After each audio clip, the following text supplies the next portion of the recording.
အားလုံးမင်္ဂလာပါခင်ဗျာ Sokai Terror ကနေပြီးတော့ပြန်လည်ကြိုဆိုလိုက်ပါတယ်ဒီနေ့ကတော့လေကျွန်တော်ဘာလေးကိုဟောပြခြင်းလဲဆိုတော့ဟောပေးခြင်းလဲဆိုတော့ဒီအနေဝေးနေတဲ့ချစ်သူတွေပေါ့နော် long distance relationship နဲ့ပတ်သက်ပြီးတော့အဆင်ပြေနိုင်မလားဆိုတဲ့မေးခွန်းလေးပေါ့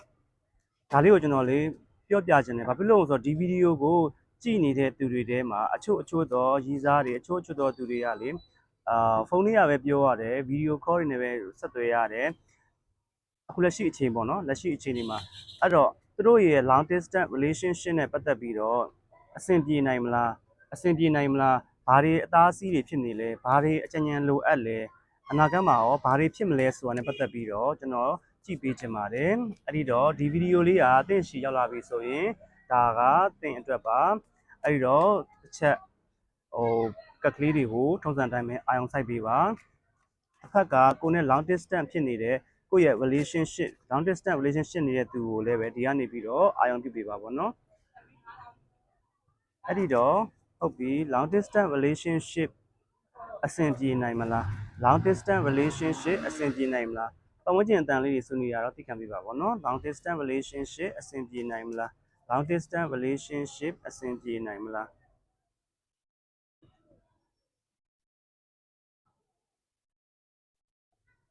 long distance relationship အဆင်ပြေနိုင်မလား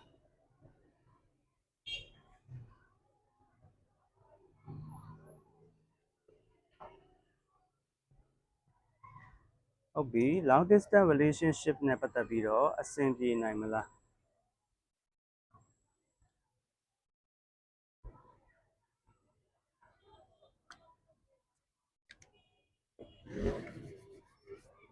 ဒီဗီဒီယိုလေးကိုကြည့်နေတဲ့သူတွေထဲမှာ long distance relationship အဆင်ပြေနိုင်မလား long distance relationship အဆင်ပြေနိုင်မလား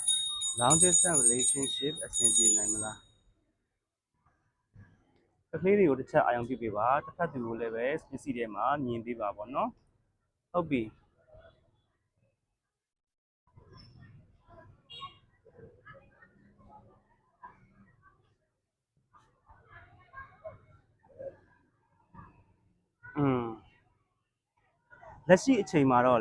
လက်ရှိအချိန်မှာတော့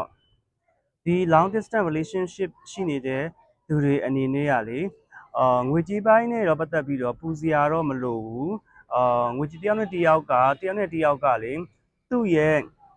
ဘာဖြစ်နေလဲဆိုတော့ဒီမေတ္တာတွေပေါ့မေတ္တာတွေကိုတောင်းတနေတဲ့ပုံစံမျိုးပြနေတယ်ကိုနဲ့ long distance relationship အနေဝေးနေတဲ့အတွက်ကြောင့်မလို့သူ့ရှီကနေပြီးတော့ငါ့အတွက်ဘာလေးတွေများဝမ်းသာစရာသတင်းလေးတွေကြားရမလဲငါ့အတွက်ပျော်ရွှင်စရာငါ့အတွက်မျှော်လင့်ချက်အနေနဲ့သူ့ရှီကဘာလေးတွေရမလဲဆိုပြီးတော့တွေးပြီးတော့လေပူနေတဲ့ပုံလေးပြနေတယ်ငွေကြီးနဲ့ပတ်သက်ပြီးတော့အဆင်ပြေတယ်ဒါပေမဲ့တစ်ဖက်နဲ့တစ်ဖက်လေအပေးအယူမမျှဘူးပေါ့နော်တစ်ဖက်ကနေပြီးတော့လေတစ်ဖက်ကကိုနဲ့အနေဝေးနေတဲ့သူရှီကနေပြီးတော့ကို့မှာလေစိတ်ချမ်းသာဖို့အတွက်ကိုမျှော်လင့်နေရတဲ့အနေအထားမျိုးဖြစ်တယ်သူရှီကသတင်းစကားလေးပဲဖြစ်ဖြစ်သူရှီကအမူအရာဒါမှမဟုတ်ရင်သူရှီကအကြောင်းအရာတစ်ခုခုနဲ့ပတ်သက်ပြီးတော့ကို့အတွက်စိတ်ဖြေနိုင်မှုအတွက်ကိုလေမျှော်လင့်နေတဲ့ပုံစံမျိုးလေးတွေပြနေတယ်နော်ဒါကတော့ long distance relationship မှာကြုံတွေ့နေရတဲ့သူတွေအပြည့်စုံဖြစ်မှာပါเนาะဘယ်လိုမျိုးခံစားချက်လဲဆိုတာသိမှာပါတစ်ဖက်သူရှီကနေပြီးတော့လေကို့အတွက်မျှော်လင့်နေရတယ်ပေါ့နော်သူ့ရှီကနေပြီးတော့ကိုစိတ်ချမ်းသာဖို့အတွက်ကိုလက်ရှိမှာလိုအပ်နေတဲ့အရာတစ်ခုရှိနေလိမ့်မယ်အဲ့ဒါကိုသူ့ရှီကနေပြီးတော့မျှော်လင့်နေတဲ့ပုံစံမျိုး